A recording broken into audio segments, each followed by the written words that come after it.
Tumeshuhudia mchezo kati ya Young Africans mbele ya Mbeya City na mechi imemalizika kwa timu hizi mbili kutokufungana. Pengine kwa Mbeya City walifeli wapi kuweza kuwazuia Young Africans, lakini kwa Young Africans walifeli wapi leo hii? Kwanza nataka nikwambie kitu kimoja.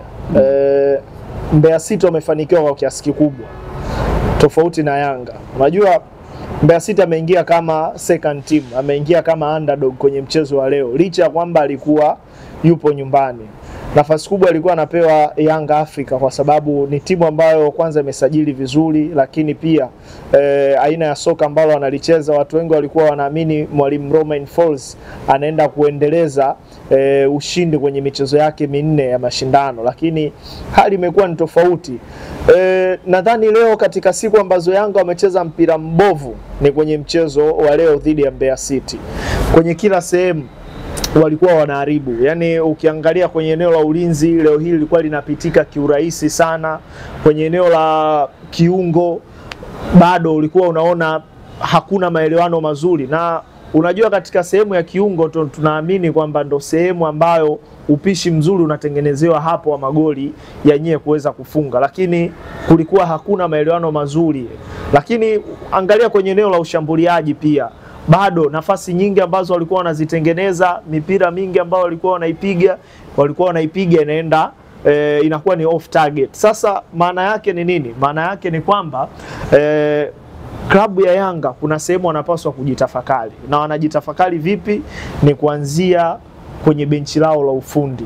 Mbinu za mwalimu mimi sidhani kama zina msaada mkubwa sana. Unajua Yanga wameondoka kwenye ile falsafa ambayo ilianzishwa chini ya mwalimu Nasreddine Nabi. Mmoja wa walimu ambao alifanya kazi kubwa sana kuiandaa Yanga ambao ni bora zaidi. Aliweka falsafa ambayo kila mwalimu ambaye alikuwa anahitajika na Yanga basi alipita kwenye hiyo mifumo, lakini kwa mwalimu Romain Folz imekuwa ni tofauti sana na aina ya soka ambalo analicheza. Ameonekana kuwa direct zaidi, kupiga mipira mirefu.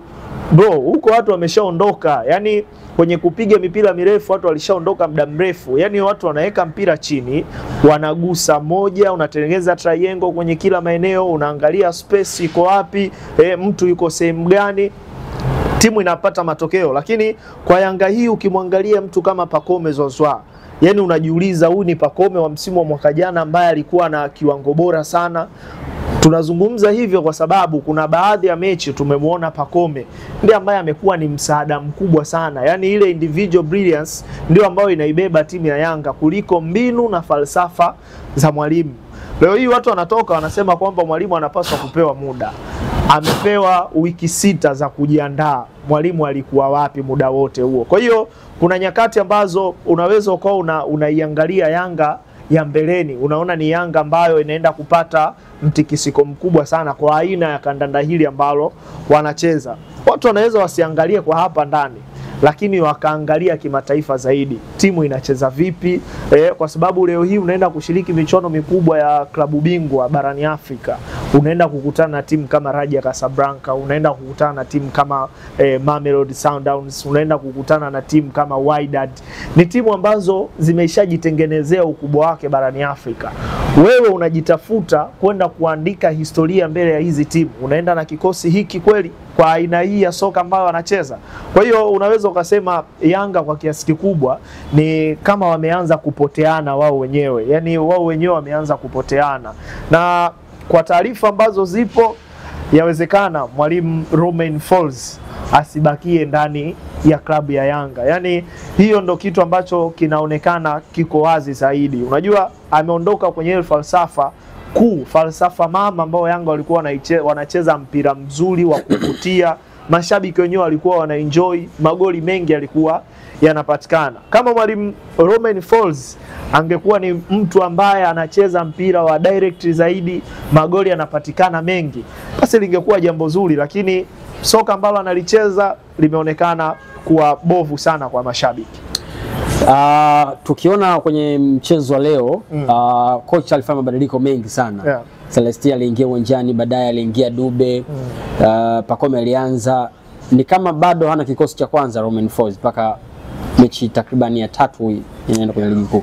Nilimsikiliza kauli yake ambayo alizungumza kwamba anafanya mabadiliko ili wachezaji waweze kupata game fitness, lakini pia confidence ya wachezaji iweze kuwa juu kwenye kila mchezo. Lakini mimi sikubaliani na hilo, kwa sababu walimu wengi duniani wamekuwa na kikosi chao cha kwanza, kikosi ambacho unajua kwamba hiki ni kikosi ambacho naweza nikaanza nacho kwenye mchezo husika, lakini backup ya kwangu mimi itakuwa ya mchezaji fulani fulani na fulani. Walimu wengi wanafanya hivyo. Sasa kwa mwalimu Romain Folz imekuwa ni tofauti. Kumekuwa na mabadiliko mengi, mabadiliko makubwa. Kuna wachezaji wanne ambao unaweza ukasema ni kama wamejihakikishia namba ndani ya kikosi cha Yanga, lakini waliobakia hawana uhakika wa kuanza. Sasa hii maana yake ni kwamba kwa soka letu la hapa ndani tunalifahamu vizuri kabisa, na aina ya timu ambazo zipo ni timu ambazo zina ushindani. Sasa kama mwalimu hauna first 11 ambayo unajua wewe inaweza ikakulinda, ikakupa matokeo, inakuwa ni jambo la kushangaza. Lakini nadhani watu pia wanapaswa kumkumbusha mwalimu Romain Folz kwamba anahitajika kupata timu yake, ama anatakiwa kupata kikosi cha kwanza ambacho kinaweza kikawa ni bora. Na ukiangalia Yanga ina wachezaji ambao wanaweza wakakupa kikosi cha kwanza. Kwa mfano kwenye kikosi ambacho kimecheza leo, unaona kabisa kwamba Yanga wana kikosi ambacho kinaweza kikawa ni first 11. Lakini umeniuliza kuhusiana na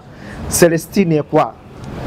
Mimi unajua nimemtazama Celestine Ekwa, achana na ule mchezo wa kwanza dhidi ya Bandari ambao alicheza vizuri, lakini Celestine Ekwa ni kama anashabiana kiwango na Okra Magic, nyota ambaye aliwahi kucheza Simba, baadaye akaondoka akarudi Yanga. Viwango vyao ni kama vinashahabiana kwa kiasi fulani. Labda kwa huko mbeleni kama anaweza kubadilika, lakini mimi namuona sio mchezaji ambaye ana maajabu sana. Ni mchezaji ambaye labda kwa sababu ya mwalimu na mbinu ambazo anazitumia zinaonekana kuwa chini zaidi, na yeye anakosa ile nafasi ya kuonyesha uwezo wake ndani ya timu. Unaiona wapi Yanga Romain Folz? Bwana, Yanga hii ya mwalimu Romain Folz sioni kama atabakia hapa. Sioni kitwa ubingwa. Haioni kabisa. Sioni kabisa. Kwa hiyo hauoni kama, kwa mfano nimeona mashabiki wengi wa Young Africans wanasema mtandaoni kwamba Romain Folz ni kama amepewa timu kubwa sana, na tunaona pia hata Young Africans kuna wachezaji wengi ambao umri wao pengine unafanana na Romain Folz, maana miaka 35. Sidhani kama Young Africans hakuna mchezaji ambaye anafikia miaka 35. Sidhani kama hayupo. Kina Mudathiri 33 atakuwepo tu. Yes. Pengine kauli yake kwenye dressing room huenda ikawa sio kubwa kwa sababu watu wanamchukulia chali mwenzao. Yes, zipo hizo nyakati. Unajua hata huko Ulaya tumekuwa tukishuhudia baadhi ya walimu wakishindwa kucontrol dressing room, kwa sababu kwanza wachezaji ambao unawakuta ni wachezaji ambao wana historia kubwa sana ambao wameitengeneza ndani ya timu, lakini pia wana watu wengi ambao wanawakubali. Sasa ukikiangalia kikosi cha mwalimu Romain Folz, kuna nyakati nadhani hata yeye mwenyewe kinamshinda ni jinsi gani